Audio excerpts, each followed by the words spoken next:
I've been playing Battletech for almost a quarter of a century, and I want to bring the tabletop experience to as many people as possible. I want to have a great game with you. I'm Tuck Davian, and we're out on the open road, looking for players with guts to join us and feel the DACA on Battlebound!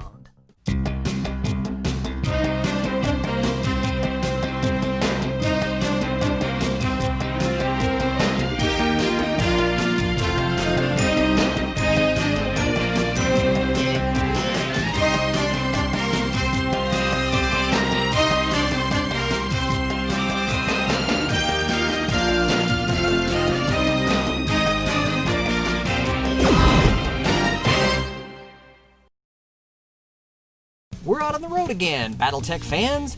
And this month, our travels take us to Harrison, Arkansas, nestled amidst the foothills of the Ozarks with a rustic western frontier flavor evocative of classic Americana. Harrison is where you'll find some of the natural state's most talented entertainers at Mid-States Wrestling, or where you'll see plenty of nostalgic nods to days gone by with the famous Queen Anne House bed and breakfast, the Lyric Theater, and the historic Hotel Seville where we had our stay, a supposedly haunted hotel built in 1929. We drove up a day early to see the sights and take in the town before pointing our nav computers to the Rogue's Den. Or more accurately, that's what we would have done, but we caught a lucky break and the Hotel Seville just so happened to be right next door to the game shop. So let's head inside and have a look.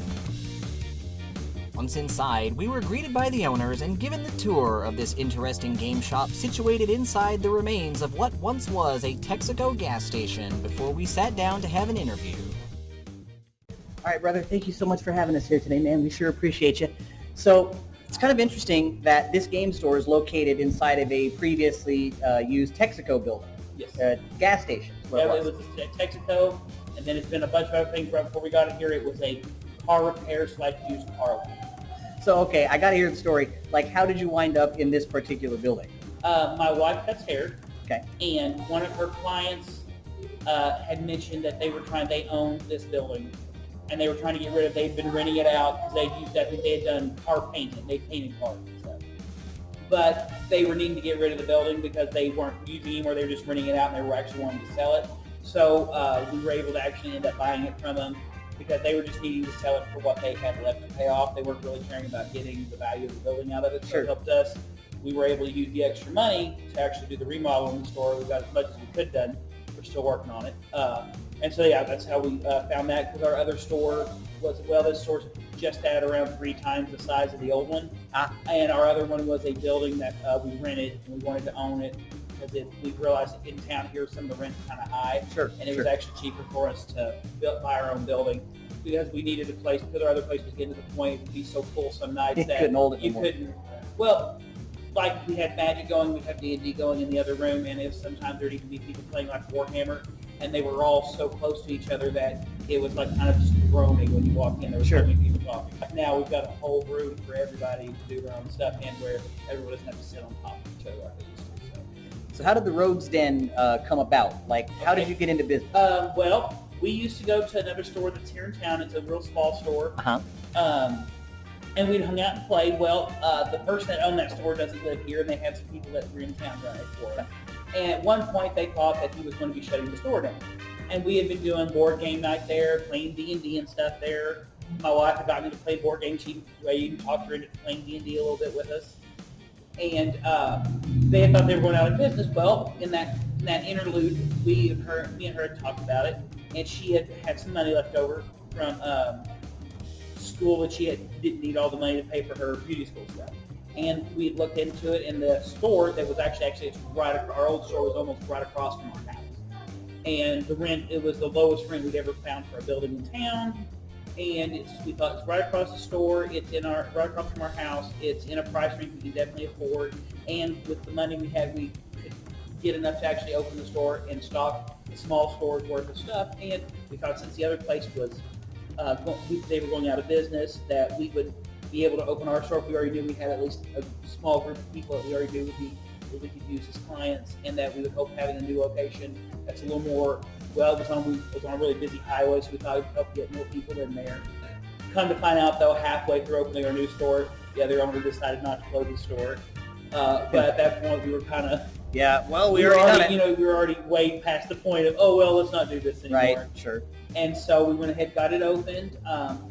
One of the other reasons we wanted a new location was because we found out just because you're on a busy highway, that doesn't mean it's a great highway for people to stop in and look at your store. Yeah. Because it was situated between, we're here in Harrison, and it was right on the edge of Harrison, where then you drove out of town to the next small town that's out that direction called Bergman.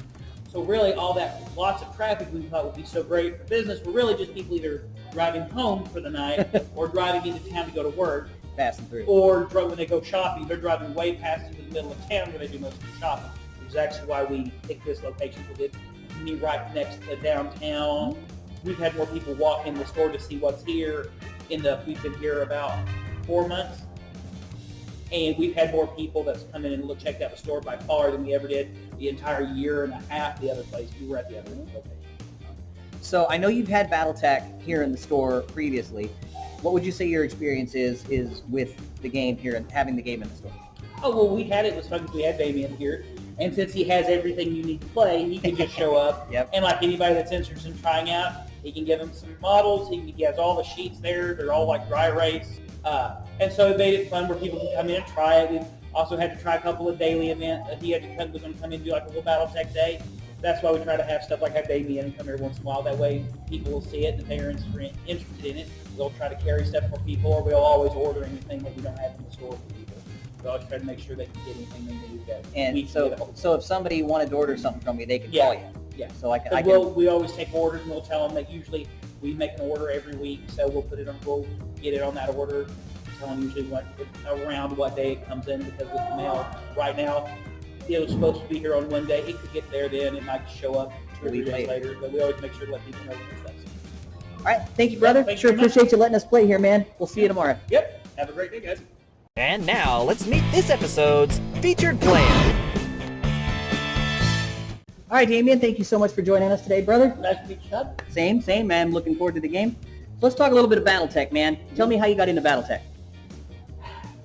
Back in the early 80s, I found the Robotech cartoons. Okay. And either the Macross or Mosquita, and then the stuff come out as Robotech. Sure. Wow, this is cool. And I was in a game store, and there's battle droids. All right, yeah. I'm going, wait a minute. I picked it up, and I looked at it, and I went, oh, I'm going to play this. Okay? So you've been playing since Battle Droids? Battle Droids. Wow, okay, cool. Back before I was even married. Okay. And as the game progressed, I stuck with it. What really got me into it was the Warrior trilogy. Okay, Stackpole, right? Right. Warrior on Guard, Warrior Post, Warrior whatever. I can't remember the last one. But I read those books and I put that into my games.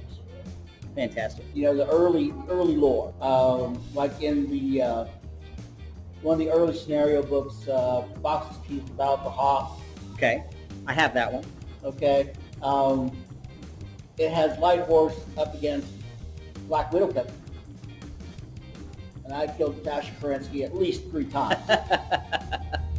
Okay. All right. Even under those conditions. Sure, that's wild. You know, that's what got me into it was early lore.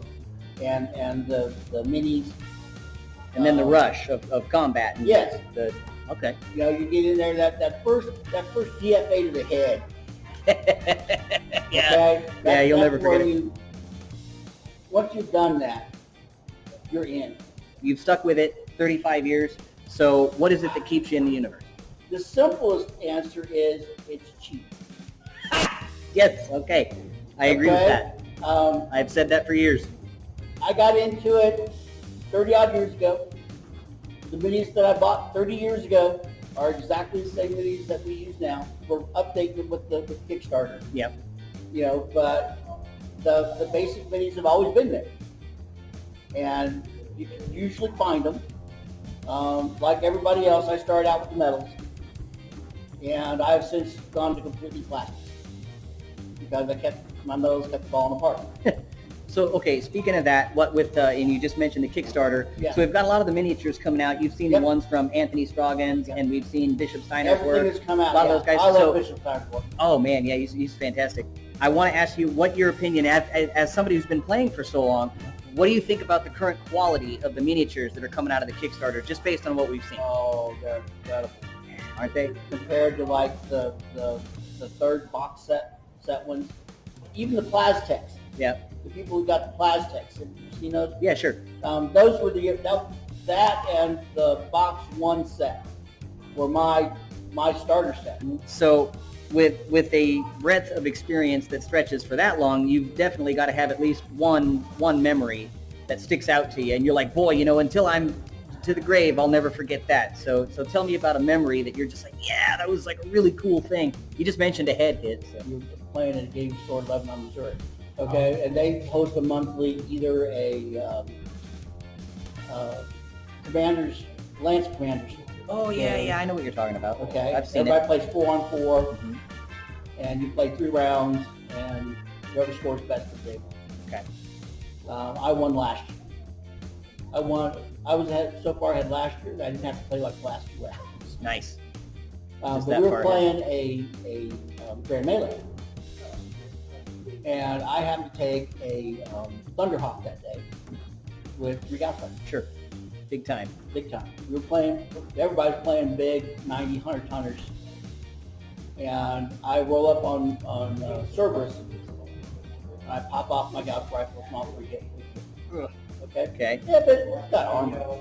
I throw my dice, 6. Come on. Like you threw 3 pairs of dice and you rolled 6s on all of them? All of them. Yahtzee. Boom, boom. That's not the best part. The second turn, Cyclops throws up on me. Okay. I fire off my Gauss rifles. 2 of them hit. Boom, boom, head. You rolled another 4 6s? Another 4 6s. The next turn, a new Zeal came across the table, and I just snap fired on it and blew out the side, dropped it. Engine hits, gone. Yeah, sure. And like in 3 turns, I'd wiped out half of the competition. Wow.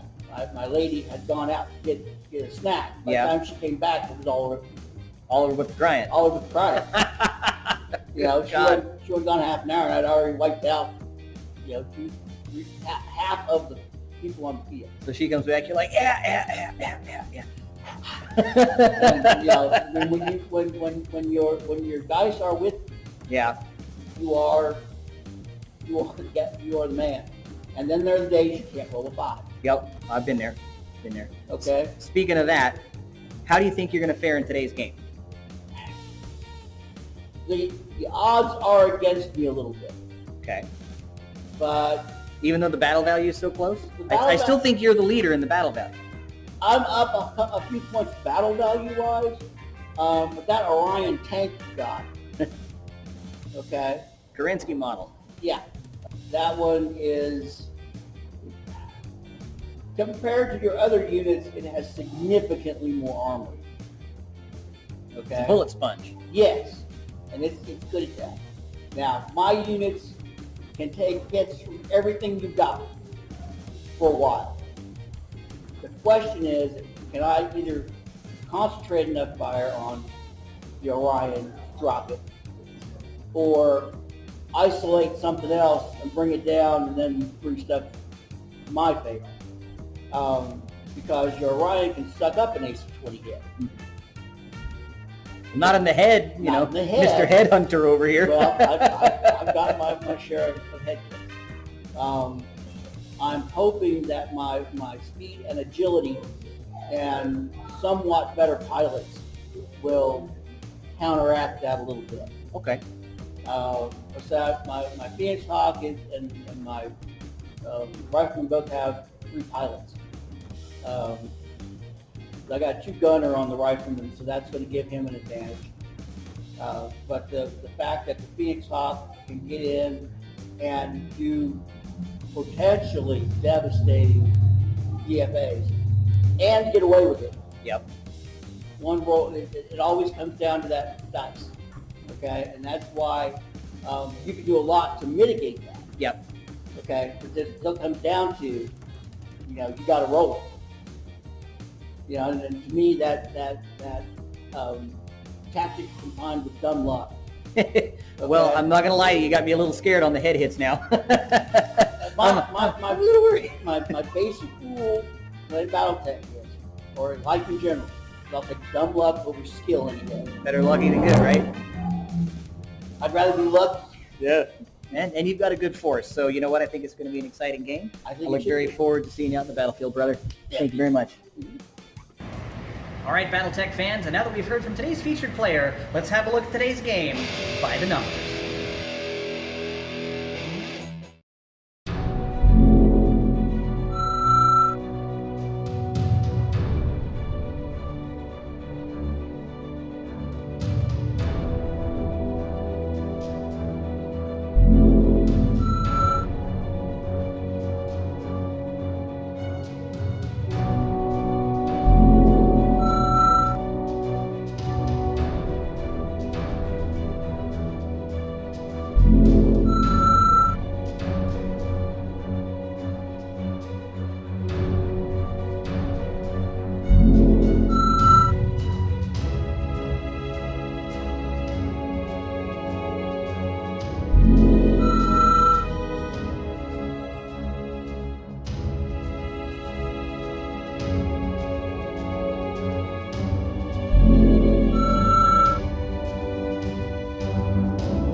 polled the Battletech International Facebook group asking who you got to see who our fellow players thought was most likely to take the fight. In one of the singular most voted on who you got polls so far on Battlebound, with nearly 120 votes tallied, the community was almost straight down the middle at first, but the end of the voting saw Hobbs holding a commanding victory in the minds of the players. Comments ranged from the Rifleman with its elite pilot and the Hunchback's massive autocannon tipping the scales, while others argued the range capabilities and armor carried by Hobbs' forces would likely be the biggest determining factor of the outcome.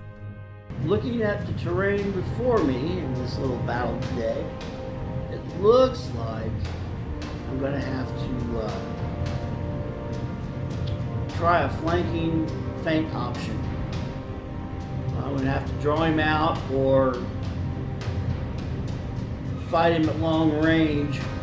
Comparatively, he's got one LRM. I've got autocannon 5s, large lasers.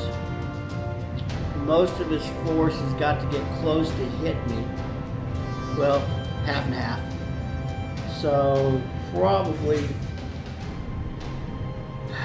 I'll try to whip around the outside to the left here and post. Try to get the Rifleman towards the middle of the field up on a level 2. So he's got a good field of vision, and you'll just have to play out how it plays out. A clandestine mission comes to a head on Clethandu 4 as House Davian's 4th Crucis Lancer squared off against House Kurita's 1st Proserpina Hussars, defending their field command headquarters. The Davian commander ordered his light mech pilots into recon positions as the Hussars commander took up a defensive position in his Orion near their installation. The Davian Hunchback pilots sprinted out in an early attempt to close the range gap and bring the 50-ton machine's massive autocannon into play. The initiative of the battle was with the Hussars early on as the Davians continued their push forward. The Hussars grouped together, attempting to lure the enemy over to their side of the field, hoping to exploit the terrain there for defilade. The Hunchback pilots sprinted toward the Kurita Wolfhound, hoping the air would soon be filled with the thundering of his autocannon and the telltale popping of armor plates as they fell away under its wrath. This move caught the Kurita commander somewhat mentally off guard, and he ordered his forces to be cautious of the Hunchback's movements. The initiative still favored the Hussars 90 seconds into the engagement, as the Hunchback pilot, sensing opportunity, slowed his approach toward the Kuritan side of the battlefield, hoping to draw one of the Hussars into his crosshairs. This was ineffective, however, as the Hussars rallied around their command headquarters and continued to use defensive terrain tactics to confound and draw out the Davians. The Davian commander had hoped to pin the Hussars down and force their strategy to become survival instead of mere defense, and as such, ordered his forces to continue to maneuver their way closer to the skirmish line in an attempt to take their first shots at the Hussars. Their wish was soon granted as the first shots of the day cut through the air as the Davian Phoenix Hawk pilot attempted to reach out and touch the Kurita assassin with a large caliber laser, but was unable to land the blow on the nimble striker. Fortune was on his side, however, as the combined efforts of the Hussars, Wolfhound, and Enforcer pilots yielded the same results as their return reports came up empty. The minds of the Davians could not be swayed, however, as the initiative finally swung back their direction while the tension of the battle intensified as combatants moved within combat range. The Hussars stuck to their plans, favoring prepared defensive positions close to their headquarters, while the Davians marched stalwartly on, looking to bring the fight to the Hussars. The Hunchback pilot, however, could see the writing on the wall as the Hussars gathered their forces in a tight-knit formation and elected not to chase them down and leave himself exposed to their combined fire. The Kurita commander ordered his forces to rally around the command structure as he prepared to make a stand to keep the Davians from taking it. Shots from the Hussars went stray as they attempted to strike the Phoenix Hawk at range, while the Davian's elite commander only narrowly missed with autocannon fire from his riflemen against the Kurita Enforcer. The Hussars had regained control of the initiative once again as the Davians crossed over onto their side of the battlefield, while the Curitan commander and his second-in-command refused to budge, preparing to dig in their heels and go Daka, ordering their lighter mech pilots to move into similar defensive positions to see whether or not they could catch the enemy looking. This distraction ploy worked. The Davian hunchback pilot finally decided he'd had enough of waiting and throttled his machine forward as he prepared to engage the assassin pilot with his medium lasers.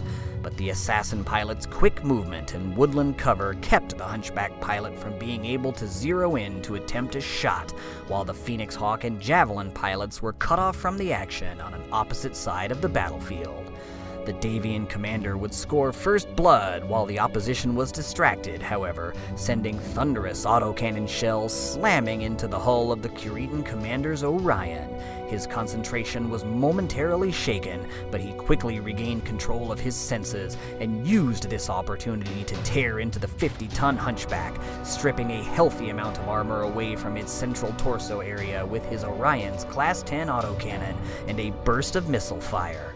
The hunchback pilot remained conscious despite an errant missile volley to the cockpit area and continued to close range, hoping to bring his devastating autocannon into a more effective position. The die had been cast. The Davian commander ordered his forces into place, looking to keep the Hussars trapped in a position of being unable to escape the ruination the Hunchback's autocannon would surely bring them. The Hunchback pilot was now on an inexorable course to meet up with the Hussars, and the Kurita commander knew that the time before their inevitable meeting was short. Unfettered, he immediately ordered his nearby lance mates to continue to keep the terrain as their ally, keenly aware that the Davian commander was also fast approaching in the riflemen. The hunchback pilot defied this tactic, however, and maneuvered himself to a nearby hilltop, negating the woodland cover the Kurita commander had hoped to use as the Davians prepared to rain fire down upon him. However, both he and his battle mech weathered the storm as the hunchback's colossal autocannon slug slipped harmlessly by. Over the next 90 seconds, a deadly dance played out on the battlefield's west side, where the Hussars had been kept busy by the Davian Javelin, making way for the hunchback pilot to close range even further, while the Davian commander had nailed the Wolfhound from long range with autocannon and laser fire, melting away armor and raising cause for the pilot's concern. The hunchback pilot had finally completed his maneuver. With the Titanic autocannon facing him down, the Kurita commander knew the time was now. He ordered his forces to gather as closely together as possible and focus all fire on the incoming threat. The dragon roared, bringing severe punishment to their enemy, driving laser and autocannon fire directly into its central torso. Yep. Large, center torso. Check crits. Boxcars. So I hit the 2 slots. So basically, to cripple it, I need 1 or 3 on this roll. Yes. 4, 5, or 6 will be the gyro. 3, baby. Yeah. Got him. This caused the hunchback pilot's final autocannon blast to go wide as it toppled to the dirt, ruined. The Davians attempted retreat, but it was not to be. The Kurita Wolfhound pilot made a break for the Davian commander's rifleman, deleting it with a devastating ammunition explosion after a large laser to the rear. Coming in on the front, or the back, I should say. Let's start with the large laser this time. Okay. That would be the center torso rear. Okay. Here goes in. I'll check crits. 11, so 2 crits. Here we go. First one's going. Low. What's the ammo? What's the kill shot? 5, baby! Kablam! Thus began the Showcase Showdown.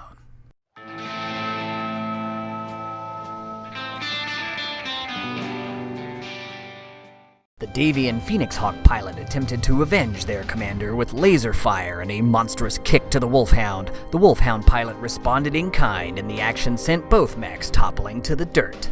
So you'll need to make a 3. Don't roll snake eyes. And I need to roll a 4. Oh, I'm gonna fall! And so dead gum! You just don't see that kind of thing that often. You kicked each other.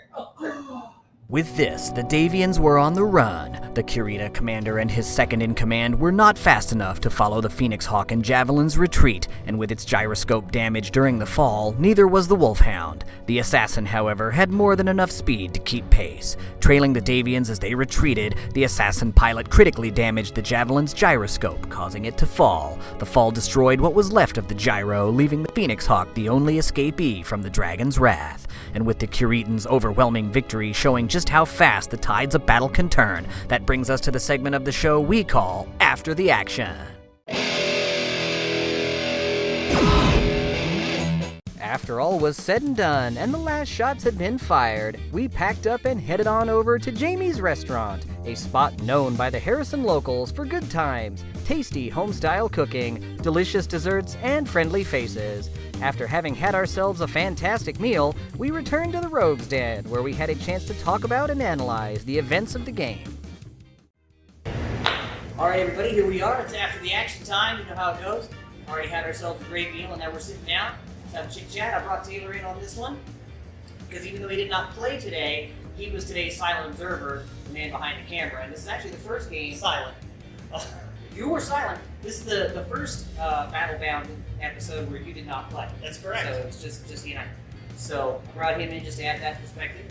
Pretty rough game. Rough game. But you know what? Those happen, right? Yeah. And That's honestly, the up and down side of Battletech. some interesting things. I feel like I got really lucky on several particular occasions. One, just shooting nothing but the center torso on that hunchback. That was it. The thing is, on the Facebook poll that we did, that was like target numero uno. That was the thing that everybody was saying. You got to nail the hunchback first, then go for the rifleman. And honestly, I wasn't sure which way it was going to go. The rifleman, however, I got to say, used it very effectively. You were a great sniper with it. You are not afraid of the heat scale, like at all. You just went all in on it. And I really feel like that if I hadn't gotten that lucky center torso crit with the ammunition there, like if that had just been random no crit or maybe something else, like you totally could have survived that and still dished out. If I had a chance to shoot back. Right. You know, that's right. I got you down in the corner there, and it's like, okay, we're going to brawl this out now. And it's been clicking me enough that when we finally got that last lob in on the hunchy, it's like, if you had it to do over, man, what would you do different? nothing. You just same.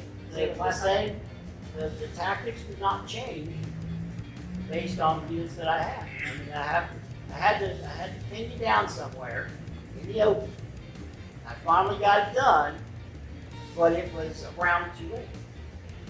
I feel like you had a really sound strategy. Like, Yeah. I love watching you close in on Tuck like that. Yeah. Like just kind of slowly maneuver over in that corner, a nice open space. Well, I took the pillbox the rifleman as soon as I got the chance. I got him up there on a hill. Said, okay, he now controls this. And I flanked with my quick ones, and then just brought the hunchy in. And when it shoot the hunchy, it's like, okay, fine. But you hit 8 out of 10 center torso. I can't do anything with that. Yeah, the only thing that could have done different is go after the enforcer first, right? But I thought, well, the way this is set up, I might as well go for the Orion. So I get that one down, then it's a whole new ballgame. A lot of people might not know is that a couple weeks before the game, you had already had your forces lined up. That's right. And you made a decision, Yep. double check to make sure it was alright since it was a couple weeks ahead, to switch out the Assault for the Orion. Now, what was your thinking behind that, Tuck?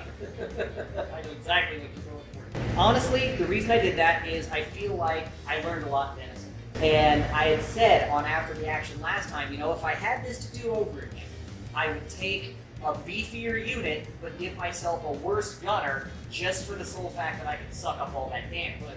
And I said to myself, you know what? I want to put that practice into use here and see if that ends up doing me any good. And I checked the battle values, and with a 3 gunner 4 pilot, it was pretty much bang on. I still came in under his. So, kind of one of the interesting things that happened was that turn where you had the javelin, was it?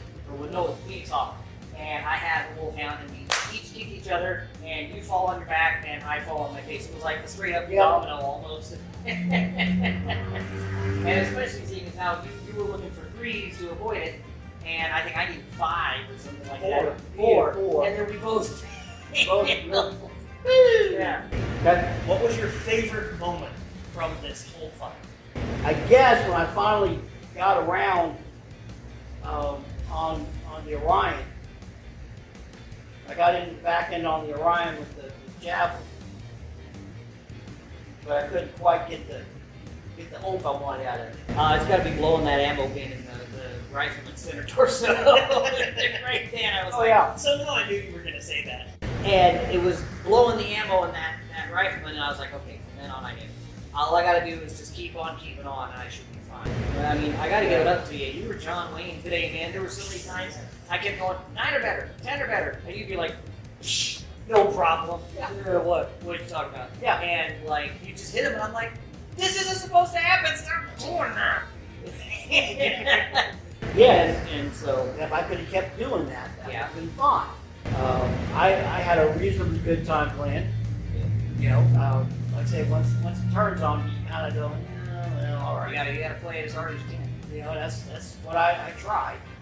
And then I tried to get out of the way, and I didn't get out of the way. It was a great game. It was a great game. Absolutely. You know. All right, Battletech fans, that concludes this month's episode of Battlebound. Remember, this is a special double whammy episode, so stick around after the credits and see what we have specially cooked up just for you concerning the worldwide event down in Tulsa, Oklahoma. Now, we've had a great game out here at the Rogues Den in Harrison, Arkansas, and we sure hope you enjoyed watching as much as we enjoyed playing for you. I'm here today with Andrew and Damian Miller, and we're sure hoping to see you out on the space lanes on Battlebound!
Hey, Taylor, you ready to go to the WWE today, man? Huh? The what? You know, the WWE, man, the Battletech Worldwide Event. Huh. WWE.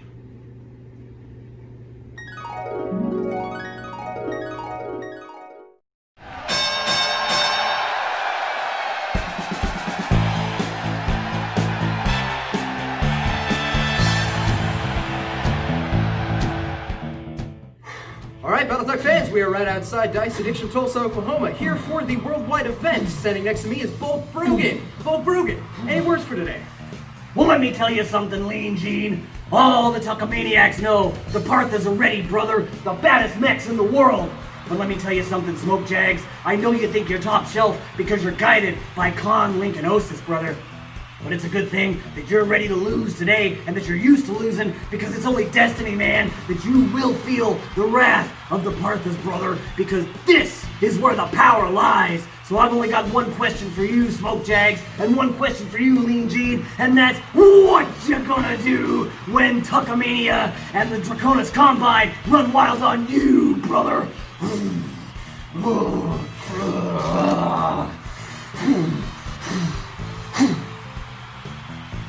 All right, strong words for Bulk Brogan. I'll tell you what are some strong words. You know what? I heard what Bulk Brogan said right there for you, and if he thinks that he's going to be victorious today, he is delusional. My name is General Skandar Bagbar, and Clan Smoke Jaguar has brought me in to lead to victory. We have the greatest warriors. We have skill that is incalculable. We will best the opposition. There is no denying that. But in case you have a shred of doubt in your measly little mind, why don't you, Big Papa Dump, why don't you break the numbers down for them? I'll tell you what the numbers are. See, in a one-on-one match against Clan Smoke Jaguar, you have a 50% chance of winning.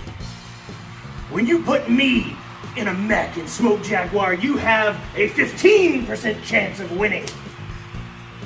Whenever you have genetic perfection like this, I'll tell you what, you only have a 5% chance of winning, and when you put 5 on 4, you only have a 37% chance of losing! Wait, no! 37% chance of kicking your own ass! And I'll tell you what, 59% of all the people across the galaxy say that Smoke Jaguar will win. And I'll tell you what, that means that Smoke Jaguar will have 192% chance of winning. You can't lie. You can't argue with the numbers. Come on, Big Papa. Let's go make this happen.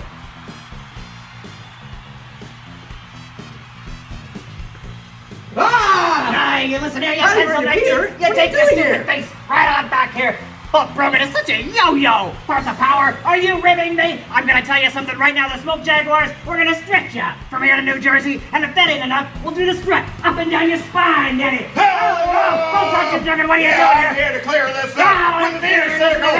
I tell you what, you point me in the direction of the nearest planet. I'll get the business into my 2x4 where my name ain't.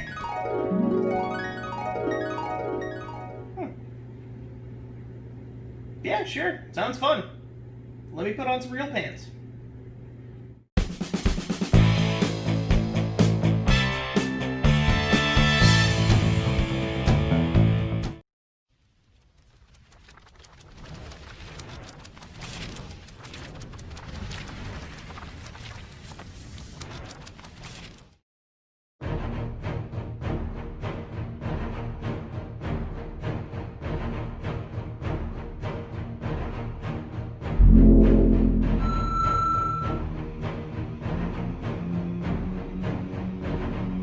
Hyner was a cool, unimportant backwater planet, notable only for its proximity to Pesht.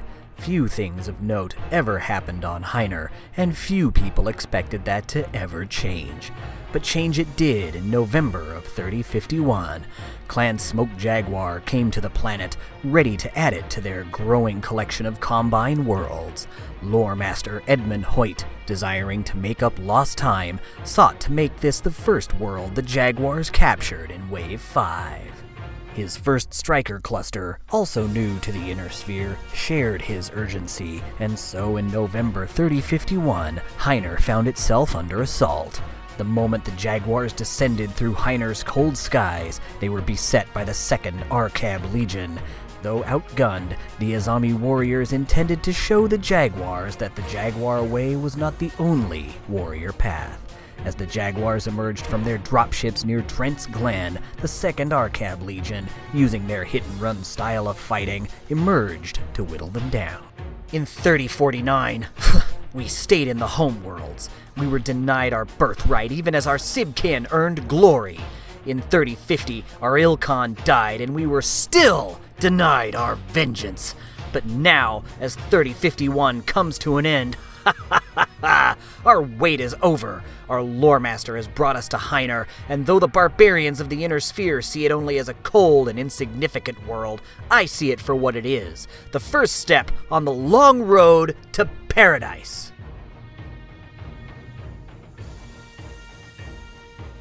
I'm sure the best way for the clans to achieve this is to rush the heavies, get them out in front, and then zip the lights. The other guy's going to have to choose what he wants to shoot at and still get shot at by the big guns. We think that's the best way to pull this off.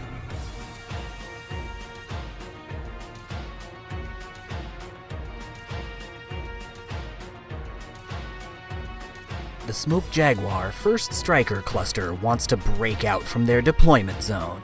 Anyone or thing which stands in their way must die. The breakthrough zone is the south edge of the board anywhere within the DCMS deployment zone. Units exiting the board must spend 1 inch of movement. The Smoke Jaguars earn points in the following ways.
I remember hearing my father tell me that the Merrics were good for nothing.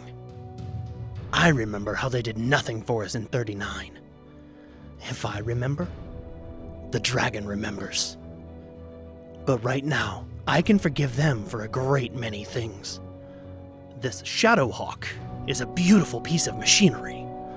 With it, I can become a sharper blade, and my company will become a sharper blade. Oh, the Jaguars may have a ferocious bite, but now the dragon will show that it can cut deeper. We have the speed aspect compared to there are units are mostly heavies and assaults. So we may have to break Zelbrig pretty soon. Right off the bat. We are absolutely going to have to do that. Because we're going to be, we've got to attack them from the back. There's no way we can take them head to head. They've got range, we've got speed, and that's the only counter we've got to them. We do have some hidden units, but that won't matter once we start firing because they have to come out and play. I think what we should do is take our hidden units and hide them along their edge of the board. And that because they're going to come in that open side most likely. They're not even going to bother coming around. And if they do, they're going to come in, not right here. So those units are going to stay hidden until they're behind them. When these pop out here, we can have these jump across over, and if we're attacking from 2 different sides, they get to decide which one. Exactly. The 2nd Arkab Legion knows they're outgunned. Nevertheless, they're known for being a mobile unit, and their goal is to use that mobility to draw this fight out. They don't need to stop the Jaguars now, merely whittle them down. The Draconis Combine earns points in the following ways.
The explosive clan invasion was underway on Hyner near Pest in the Draconis Combine's Pest military district in November of 3051, as 6 full stars from Clan Smoke Jaguar's first striker cluster of Delta Galaxy clashed with the Combine's second Arkab Legion, as the Jaguars attempt to break the Draconis line in a bid to aid their fellows in other battlefield theaters. The Arkab Legion began the engagement cautiously, not looking to race into a one-on-one confrontation with the Jaguars, as their enemies moved toward a rocky, jagged hill in a tight formation, ready to take on the first Draconis mech they could train their crosshairs on. The Jaguars moved fearlessly, more than confident they would be able to meet any incoming threat with the overwhelming force that had become the standard during the clan's invasion of the Inner Sphere. And meet it they did, as a Draconis spider attempted to reconnoiter the Jaguars' approach early on, only to be instantly burnt to a crisp under a blistering fusillade from a Jaguar mech warrior who did not even bother to make a batchall before pulling the trigger and deleting the 30-ton scout mid-step. This fearsome display of firepower would only be the beginning of a battle that would be marked by similar ferocity from both sides, as the Arkab Legion began to engage the Jaguars. The Jaguars continued to press this early advantage, as the Arkab forces moved quickly to make a stand on the forested steppe the Jaguars had moved towards, hoping to keep them from being able to effectively negotiate the cliff's sharp protrusions while simultaneously taking fire through the trees. The Jaguars formed a vicious firing line, a wall of clan steel, as they prepared to unleash the fury of their weapons on the enemy toward the east side of the hill. An Arkab Phoenix Hawk was swiftly removed as another Jaguar seamlessly crippled it under a single barrage. Now down by 2 mechs, the Arkab commander knew the so-called honorable engagement tactics of the clans did not favor his forces, and as such, he ordered the Arkab to break the tradition of Zellbriggen, concentrating fire on what he perceived as the biggest threat, a Jaguar Daishi. With this, the Jaguars declared their Inner Sphere enemies as Desgra, no longer having any reservations about opening the battle up to an anything-goes-style grand melee. The Jaguars continued to not allow the Arkab to break them up as they moved like an unstoppable juggernaut towards their objective. 90 seconds into combat, the battle became a testament to violence as the Jaguars were surprised by units from the Legion, laying in wait to surprise the Jaguars and bring the battle to the enemy from both sides, hoping to split their fire and keep them guessing while the Arkab continued to bear down. This surprise ambush seemed to be a success for the Legion, as the attack depleted the Jaguars' Daishi, a Mad Cat, and a Fenris in a hail of gunfire marked by the staccato of autocannon shells, armor plates popping, and mechs crashing to the dirt. The Jaguars would not go quietly into the night, however, as their forces atop and astride the jagged steppe chewed the Arkab into mincemeat underneath their razor-sharp claws.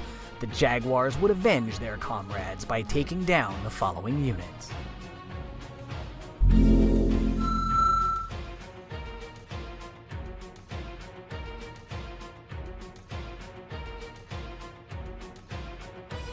The Jaguars had formed a massive cluster of death as they swept their way through the Legion forces. Making a break for the enemy line, the fighting reached a crescendo that saw the Jaguars delete nearly another 2 Arkab Lances. The Combine came close to responding in kind, but could not close the gap. 14 mechs had been ground to dirt in less than a minute, as a large part of the Jaguars crossed over into enemy territory.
For almost a week after the initial invasion, the 2nd Arkab Legion had been on the run. They'd used their experience as a fast unit to harass and annoy the Smoke Jaguars. As their frustration increased, the Jaguars caught a break.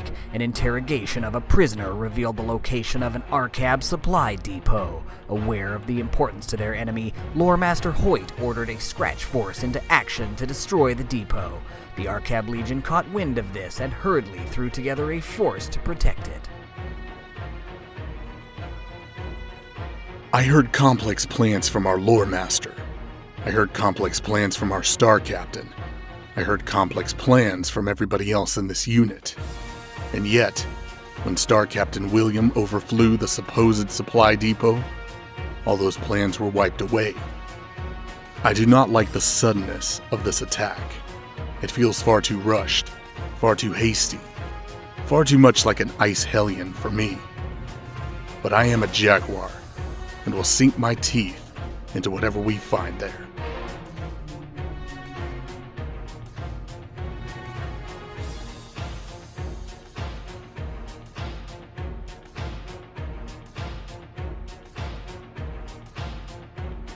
The 1st Striker Cluster has been hunting down the battered 2nd Arkab Legion.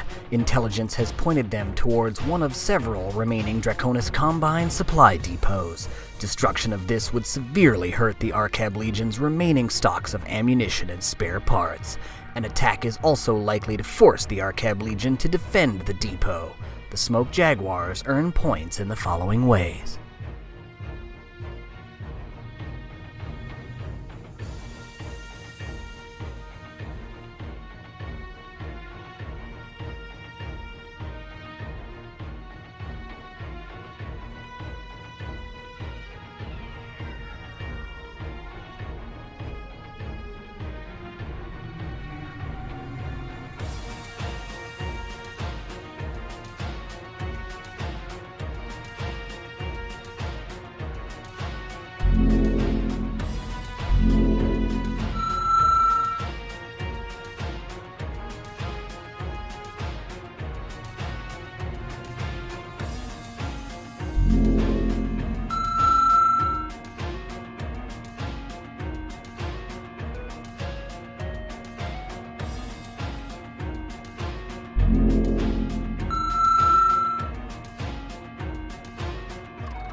Nearly 100 tons of armor, 50 tons of ammunition, spare parts for over a battalion at full strength.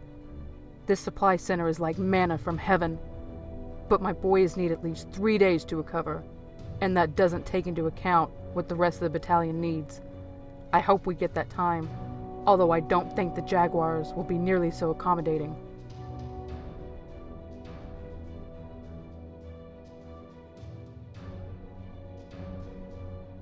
The 2nd Arkab Legion has been pressed for a week and needs time to recoup their losses. This supply depot is one of their primary resupply areas. It must be defended. Knowing that the Jaguars will likely send the cream of their crop to destroy it, the Arkab Legion has vowed to cut down that leadership. The Draconis Combine earns points in the following ways.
The Smoke Jaguars had broken through the Arkab Legion's line, and their reinforcements were quickly approaching a company of Arkab mech warriors with 2 full stars.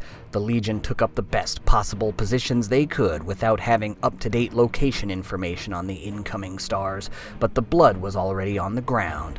The Jaguars had done their homework, and through skilled battlefield reconnaissance, a star of Jaguars burst onto the battlefield right on top of the second Arkab, while another star made their approach from an angle they thought would be expected of them to throw the Legion off kilter. As such, shots flew immediately with no pause or time for the Arkab to size up their opponents and mount any modicum of defense. An Arkab Panther was immediately cut down under a burst from a Jaguar Vulture, with 23 SRMs striking the 35-tonner's frame with an intensity it simply could not match. His machine ruined, the pilot ejected, as the Arkab's Wolf Trap was similarly cut down in less than 30 seconds into the engagement. The clan tradition of Zellbriggen had previously been broken by the Arkab, and as such, all semblance of order was out the window as the Jaguars made their way across the battlefield. Chaos reigned king as the Jaguars targeted Arkab supply depots and swiftly deleted a Legion Spider under the barrel of a Ryokan's Class 20 Ultra Autocannon.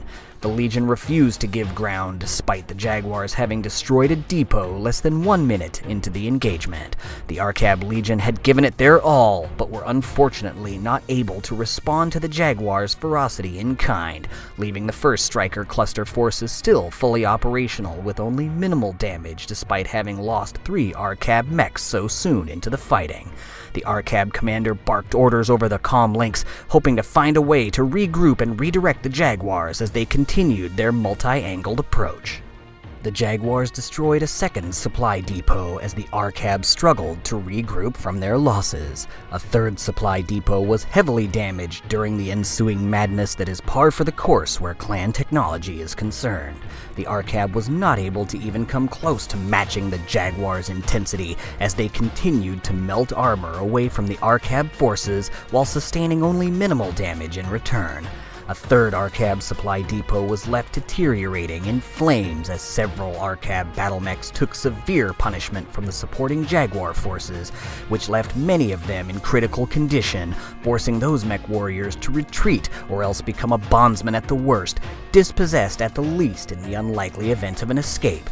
As such, in what was the standard scene during the clan's invasion of the Inner Sphere, the Jaguars took control of each theater they set foot on within minutes, leaving only a trail of scrap metal and spare parts in their wake as they pressed onward toward the Draconis capital world of Luthien. And now, to wrap up our 2020 Battletech Worldwide Event coverage, we head to Tallies for After the Action.